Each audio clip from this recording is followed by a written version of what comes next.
Hello everyone, स्वागत है आपका इस नई वीडियो में। तो उम्मीद कर रहे हैं आप बहुत अच्छे होंगे और अपनी तैयारी ज़बरदस्त तरीके से कर रहे होंगे। तो आपको पता है कि आपके पेपर 21 से 28 के बीच में कभी भी हो सकते हैं, लेकिन अभी कोई एडमिट कार्ड आपका नहीं आया तो आपको 1 या 2 या 3 दिनों के अंदर आपको देखने को मिल सकता है, क्योंकि जितनी पोस्टें थी सबका कहीं ना कहीं आपको प्री एडमिट कार्ड आ चुका है।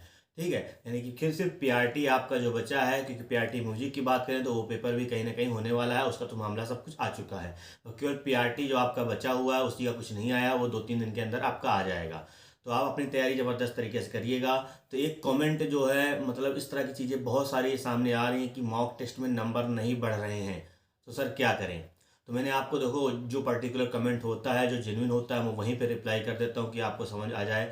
अगर फिर भी उसके ऊपर वीडियो आप समझ में नहीं आता है तो वहाँ पे आपको समझाना चाहता हूँ कि मॉक टेस्ट में नंबर बढ़ रहे हो या ना बढ़ रहे हो, कोई दिक्कत वाली बात नहीं है। आप जो मॉक टेस्ट दे रहे हो, मॉक टेस्ट लगाने के बाद मॉक टेस्ट को एनालाइज आपको बहुत अच्छे से करना है।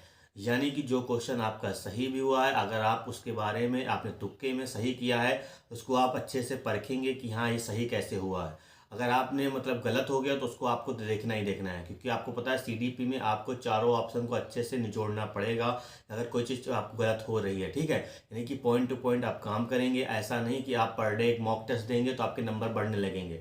नंबर ऐसे बढ़ेंगे नहीं, नंबर ऐसे आपके डिक्रीज होंगे। आपको मॉक टेस्ट देना है, उसके बाद मॉक टेस्ट को आपको एनालाइज भी बहुत ज़रूरी करना है, क्योंकि जब तक आप एनालिसिस नहीं करेंगे कि गलतियां आप कहाँ से हो रही हैं, तब तक नंबर कहाँ से बढ़ेंगे। क्योंकि जिस पार्ट में आप गलती कर रहे थे वही पार्ट फिर आएगा, फिर वो आप उसी में गलती करेंगे तो नंबर बढ़ेंगे कहाँ, नंबर तो और आपके घटेंगे। ठीक है, तो अपने सब सिलेबस को आप रिवीजन करिए, यानी कि ज़बरदस्त तरीके से रिवाइज करिए। उसके बाद आप मॉक दीजिए, मॉक में जो भी कमियां हैं उसको देखिए, वहाँ पे जो कमियां हैं उनको दूर करिए। इस तरह आप करेंगे तो आपके नंबर डेफिनेटली इंक्रीज करे जाएंगे। दूसरी बात यहाँ पे हम लोग बात करने वाले हैं क्या कि आपके मॉक में 120 130 नंबर आ रहे हैं तो क्या आपको डरने की ज़रूरत है या नहीं है। देखिए सिंपल सी बात, मेरे पास रोज़ 500 से ज़्यादा कमेंट आते हैं। समझने की कोशिश करिएगा, रोज़ 500 से ज़्यादा कमेंट आते हैं, क्योंकि आपको पता है आपके नंबर 120 आए तो सिर्फ आपको पता है, दूसरों को नहीं पता है। लेकिन मेरे पास जो है कम से कम रोज़ 500 ज़्यादा कमेंट आते हैं और प्रॉपर लिखा जाता है कि मेरे नंबर इतने आए, मेरे नंबर इतने आए। तो यकीन मानिए 500 रोज को कमेंट आते हैं, उसमें से केवल 3 या 4 लोगों के ऐसे ही नंबर हैं जो 130 प्लस यानी कि 135 प्लस के ऊपर नंबर होते हैं। बाकी सबके आप समझिएगा 130 के अंदर ही नंबर होते हैं।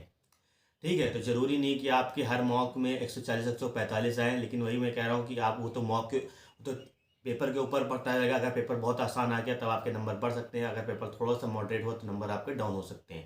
ठीक है, तो पहले आपके मॉक जो है नंबर ज़्यादा आ रहा था इसलिए क्योंकि पेपर का जो लेवल था वो कम था, लेकिन अब जो लेवल जो है आपके हर मॉक में बढ़ाए जा रहे हैं, तो इसी वजह से नंबर आपके कम होंगे।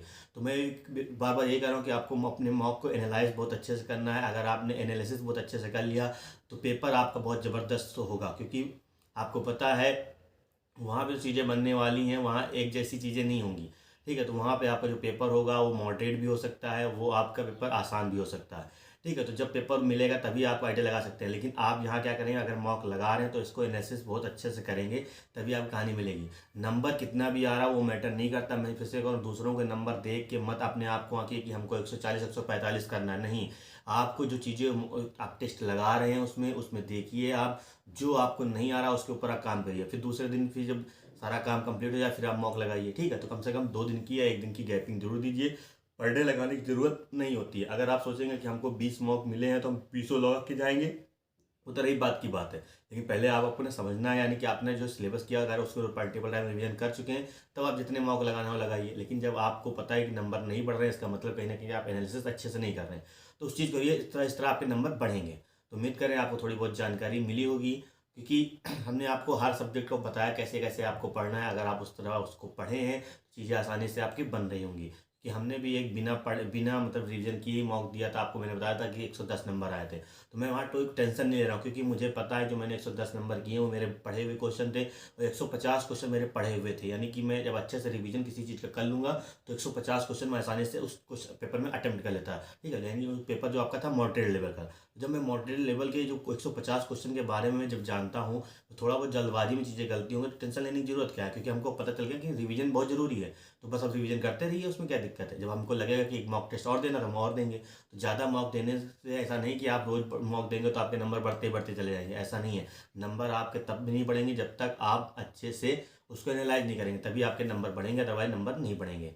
तो आप मेरी बात को समझिएगा। अगर कोई परेशानी आ रही है दिन कमेंट में अपनी राय जरूर दीजिएगा। जैसा होता है मैं आपके लिए वीडियो लेकर आता रहता हूँ। चैनल पर नए हैं, चैनल को जरूर सब्सक्राइब करेंगे। अगर कोई भी हेल्प मिलती है चैनल को जरूर सब्सक्राइब करिएगा, बेल आइकन को भी प्रेस करिएगा, जिससे आपको लेटेस्ट वीडियो की नोटिफिकेशन मिलती रहे। तब तक के लिए धन्यवाद, मिलते हैं नेक्स्ट वीडियो।